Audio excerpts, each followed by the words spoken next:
together that this war just happens to be the Anglo powers, the UK, the United States, and remember Australia, John Howard. Right. The classic imperial powers, the Anglo-imperial powers, want to get hold of the oil, and it's only but the media doesn't report it, so the average person would never think, oh my God, this is actually kind of Yankee imperialism, you know, worldwide Anglo movement.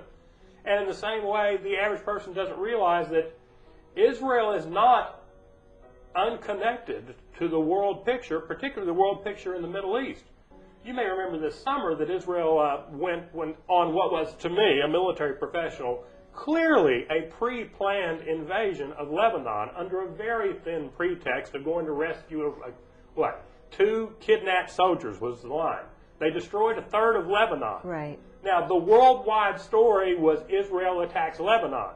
The U.S. story was, persecuted Israelis must rescue hostages. Right. I do remember it well. So they rescued their hostages all the way to Beirut via bombs. But that doesn't get covered in the American media. The American media's pro-Israel bias is immense.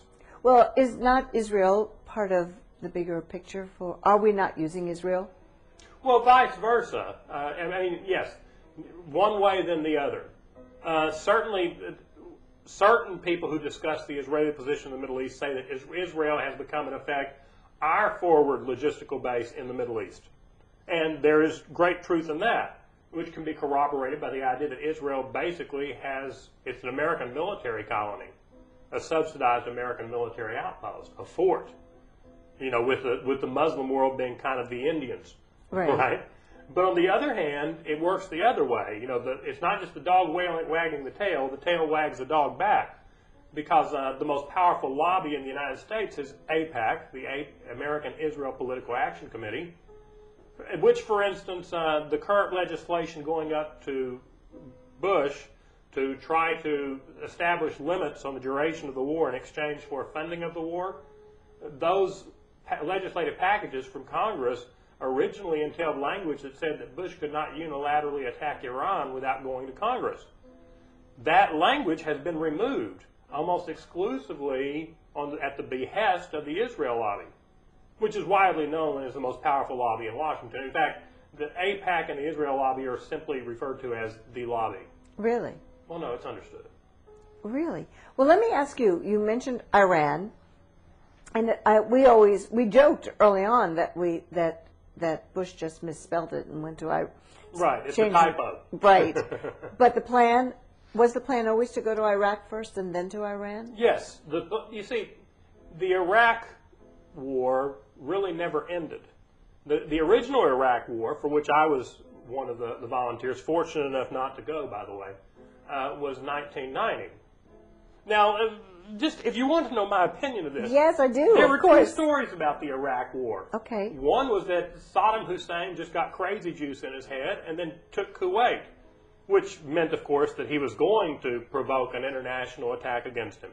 And that's the story we always ran with in the mass media. You know my impression of the mass media.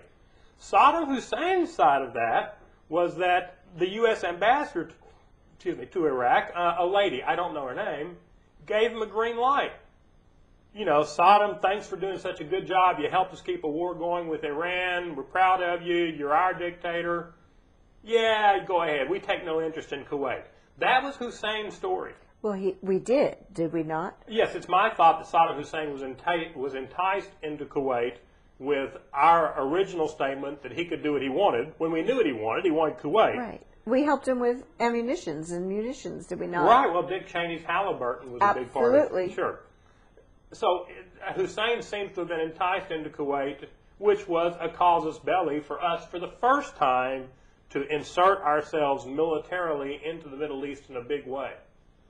Ever since the end of the first Gulf War, the neocons, this word we have, the neoconservatives, which are made up of the WASP and Jewish elites. That's just, that's factual. If you look at the names. Well, I mean, the WASPs are easy enough to figure out. Cheney, Bush, Bush being a 3-generation Skull and Bones member from Yale University. Look at the other side.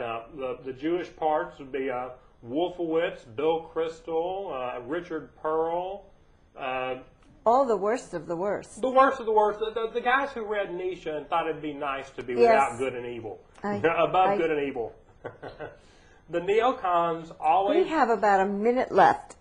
I'm going to ask you if you will stay, and we'll do a part 2 because this is too fascinating. I'd be happy to do so. We'll leave it right there with the evil neocons. And we'll come back for their part 2. machinations. It'll be our cliffhanger. Right. Okay. To show how we got into this Iraq and how 9/11 helped the process out. I can't wait. I hope you can't wait either. I promise you that we will be back next week with part 2. So don't go away. Make sure your VCRs are set. You don't want to miss a word of anything Captain May has to say. I know I don't want to. I'm Norma Sherry, signing off until next time.